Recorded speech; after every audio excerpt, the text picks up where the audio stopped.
And we are back on the build phase. I'm Mr. Ben, and today we are going to talk about the Thunderpals Community Day Tournament of Champions that took place on the 17th of November. So it's been a couple weeks, but last week it was Thanksgiving. What can I say? I did the show with Fern and I was like, the tournament report can wait. So here we are to discuss the Tournament of Champions. So before I get into my rounds, I want to talk about my meta read and the deck that I ended up playing. So up until from the moment Osh reached out and said, "Hey, do you want to play in this event?" until the night before, I was 100% sure I was going to play Master Mold. I wanted to play Master Mold. It was some of the only new versus cards we had at the time. The WandaVision expansion did come out in between the announcement of this event and when the event actually happened, but those cards weren't legal for the event. So the only new cards we had were the stuff that came in crossover 4. And out of that stuff, the thing I most wanted to try out and play with was Master Mold. So I put a ton of effort and time into play testing the deck, thinking about cards like Timbooba, how you deal with it. And I had it in a place where I felt really good about the deck. I had good counterplay for the things that I thought people would do to try to deal with my Sentinels. I had a strategy for how to deal with any kind of photographic deck that was trying to run Everywhere I Go I See His Face to try to deal with my Sentinels. I felt pretty good about the deck. And the night before the event, we were jamming some games, and I started to realize how burdensome management of all of these Sentinels and all their different powers. It's pretty burdensome for one person in real life when you're sitting across the table. The idea of having to manage not only keeping track of my Sentinels, but paying attention to my opponent's Sentinels seemed really overwhelming to do that over webcam. And I think the first person I heard express that concern was Bert. And it really resonated.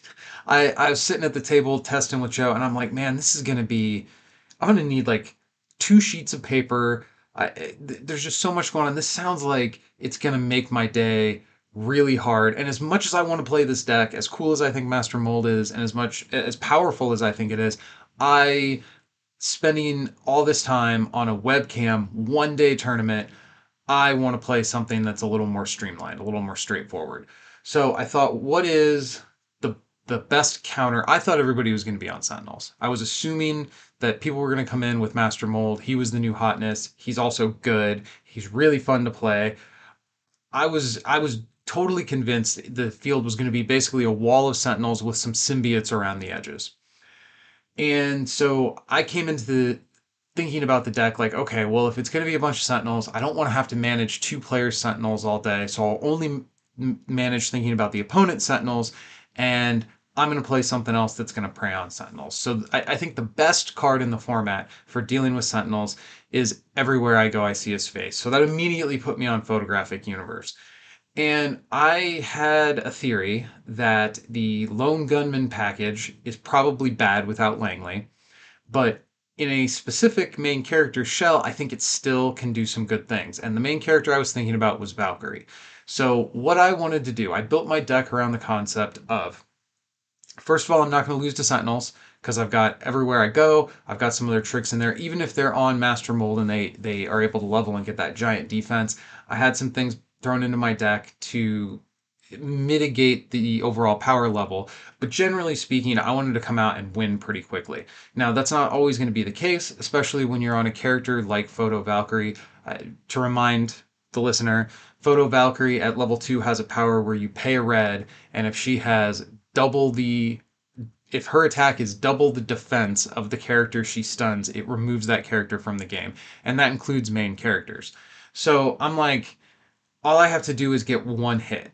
One good hit. And it never happened. Not once. The whole day. My meta read was totally wrong. There were no Sentinels. I never saw any Sentinels. I shouldn't say there were none. I think there was one person on Sentinels. I never saw any Sentinels the entire day, and I ended up playing a deck that was finely tuned to fight something that didn't show up. Now, I did think symbiotes were going to be the second most played thing. Venom, Carnage are both very strong, and they get very big so fast. So I thought having ways to essentially get my attack to a few key points. Like I need to be able to double printed Carnage's stats. I need to be able to double Venom's printed stats. And if I'm able to do that, then I'll be pretty much okay. I'll be able to pull off my what's her thing called, the famed Sword of the Valkyrie move, and be able to move forward from there. So I go into my game one. I'm playing against Jose, and he's on Venom, and I'm like, this is great. He's stacking counters, but he's not really playing characters. So while he's stacking counters, I'm stacking my board, and I'm getting set up with my gunmen. I've got Ultrons. I think I leveled on turn 3, maybe. It was relatively early in the game. And then I had the Killian, so I could pay a green and put 3 counters onto my Valkyrie. She gets Berserker at level 2. And I had the Grandmaster. Now, every single turn, Jose is attacking in and putting wounds on my Valkyrie. He's beating her up. But all I needed to do was draw. I think it was the green is what I was missing. I was missing one of my 2 locations. Either I didn't have the green for Killian or I didn't have the red for Valkyrie. I don't remember exactly which one. But I had the Anya in my hand. So and I had the alter ego. So even if he put his Venom in the back row, I play my Anya, lock his stats at nothing, and then I team attack with Winter Soldier and Valkyrie together. And between all my various effects, I was gonna be able to, if everything went off, the Killian, the Grandmaster, and the Berserker, if I got all that, I attack in, I'm gonna be double him, and he's done. And I'm like, well, I just have to draw it. And I think it was 3 or maybe 4 turns. I had everything except for, again, I don't remember which color location. I was missing one of the 2 colors I needed. I think it was the green. And I just never drew it. So game 1, I lose. Valkyrie wasn't able to do her thing, but I felt pretty good about the overall way the deck was playing. I had good stuff in there. I was able to actually fight for board. I'm also, in addition to the gunmen, I'm running a bunch of Ultrons to facilitate Valkyrie's level up condition, but also some of those Ultrons have decent bodies on their own. Along with Alter Ego, I'm running Sweet to force all the characters into the front row before I declare my attacks. And at the top of my curve is Ego, which I don't even want to see that part of my curve, but it's there if I need it, as well as a single copy of Odin to facilitate turning the main character, or the opposing main character, down to a 0-1, which makes Valkyrie's famed sword. That I don't want to play Odin ever, but he's in there as like an emergency switch in case somebody grew. I was thinking like a symbiote grew so big that even though I had the attack, I wasn't able to get large enough in attack to do my Valkyrie thing. So game 1, I go down in flames. Game 2, round 2, I go up against patron of the show, Roland, and while we're on the topic, I want to give a shout out to all the supporters of our show at patreon.com/thebuildphase. Brad, Jason, Justin, Patrick, Peter, and Roland. Appreciate their support, as well as the support from all of the people in the coolest clubhouse in Versus. If you want to be one of these elite members of the Versus community, patreon.com/thebuildphase. So I go up against Roland, and Roland and I have had a number of exchanges where we've talked a little crap here and there. I always love playing against the guy. I mean, I love playing against Jose too. There was nobody that I played on this entire day where I didn't have fun. Even though I lost every game, I always had fun.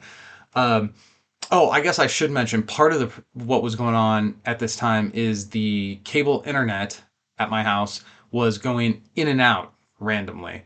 We had like some problem with a node. I think they said it doesn't matter. We're on fiber internet now. Screw cable. Mediacom is a terrible company. Anyway, so throughout the course of the day, I'm battling a little bit of internet stuff here, but overall that was not that big of a deal. The bigger problem I have is that I built a deck for a meta that didn't show up. And what I ended up with in round 2 was a freaking mirror match. I felt pretty good. Roland and I did talk about our decks a little bit, and I was running things like Mordo in my version as a way to deal with things like the tuck and pass main characters. Like I think Roland lost round 1 to Invisible Woman deck, and I was like, oh, I would love an Invisible Woman matchup. I've got the answers for that, and then it's just a matter of me pushing through one attack. We got into a pretty good spot where I was like, oh, I've got this. And so it's my turn 2, and I send in this attack, and I'm like, I'm going to deny him the experience. I'm going to level up, and then I'll be leveled, and he won't. I'll be in a great position. and I just straight up made a very simple mathematical error. My Valkyrie had one +1 counter on her, and I, in my attack, added a second +1 counter to her, and I was able to take 3 + 2 and get 6 somehow.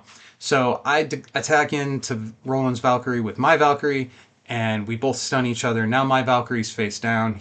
We go into his turn two, and he's able to attack. I think it was an Ultron that I had face up on the board.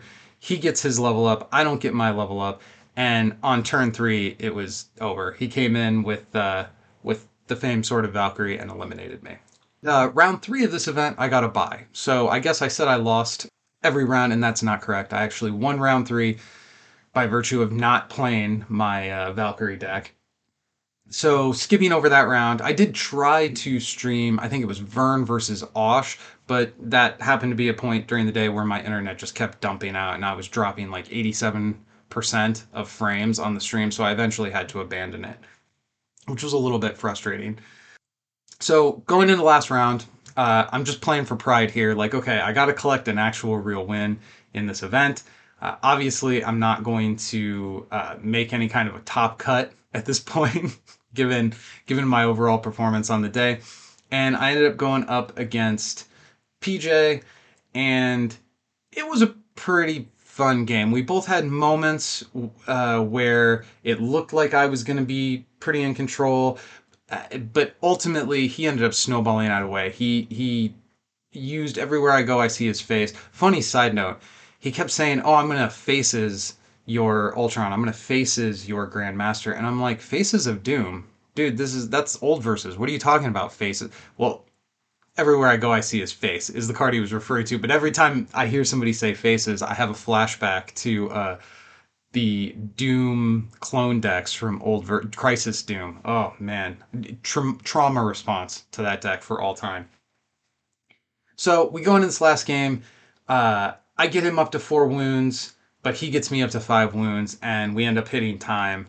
And at that point, I was crippled. Like I had some cards in my hand, but I couldn't play them because they had been faced out, and that was all she wrote. So I ended up conceding before we actually forced it to go the turns to time. I was like, "Hey man, you got this one." So overall, I think the 1 day webcam tournament is actually a more feasible creature than we initially thought it would. I remember way back in 2021 when we were planning the midwinter event and how, well, we got to give more time for rounds because there's going to be technical issues, there's going to be this, there's going to be that.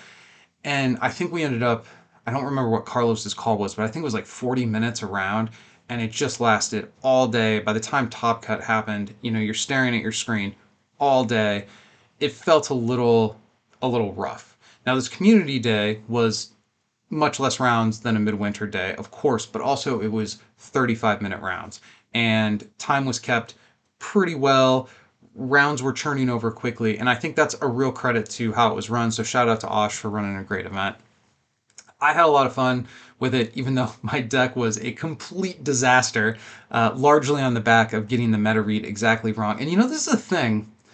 This is a thing I do to myself all the time. I spend the whole run up to a tournament preparing a deck that I like. I find something that I really enjoy, and then a day before the event or 3 days before the event, I completely change gears and switch decks on the basis of, oh, the thing that I want to play probably isn't going to fit the meta well. And then I show up and my meta read is off, and the thing that I wanted to play would have been fine. And I've done this more than once, and I think it's a habit I need to police myself out of. So a lot of times I talk on the show about self-analysis and kind of looking over what leads to your performance, because when you go to a tournament, it's not just the choices you make on the day. Obviously the choices you make on the day are very important, and it's something you need to think about and take seriously if you want to do well at competitive events, but you also kind of need to look at the choices that lead up to what happens on the day. Like, why are you on the deck you're on? Is it because it's your favorite deck for the format, or did you play it because you felt like you needed to based on what you expected to come? And more often than not, even when I get the meta read right, I tend to have this feeling of like, oh, I should have played the thing that I wanted to play instead of trying to play the thing that was most suited to the meta. Now, that strategy definitely works for some players. I'm not saying that it's never the right call to put a cherished pet deck down and pick up the metal weapon that's actually going to perform better, but you got to put the reps in with it. We had Valkyrie in our test rotation throughout the whole time that I was preparing for the event. And generally, when I'm preparing, I don't only play the deck I'm going to play, I also play the decks I think I'm going to face. So I had played the Valkyrie deck during testing, but at no point up until like literally like 20 hours before the event did I think, oh, this is going to be the thing I'm going to play. So I do have a little bit of regret about that last minute switch, and it's certainly underlined a couple times given the meta that showed up. I think I would have been fine managing only my own sentinels. I would have had no problems with that. So a little bit of regret there, but overall I think it was a great experience, and I think these kind of online one day events are something that our community certainly has a taste for, and they can definitely be run in a way that is economical as far as the amount of time you have to put in. I set aside like the whole rest of the day from the time it started until the very end of the day. And ultimately, well, part of it was I didn't do very well. But ultimately, it did not end up taking nearly as much time as I thought it was going to. Even with knowing ahead of time that they were 35-minute rounds, I was expecting a lot of grind in between rounds, and just it's kind of that old cliche of herding cats. It's hard to get groups of people to do things, even when you're in person.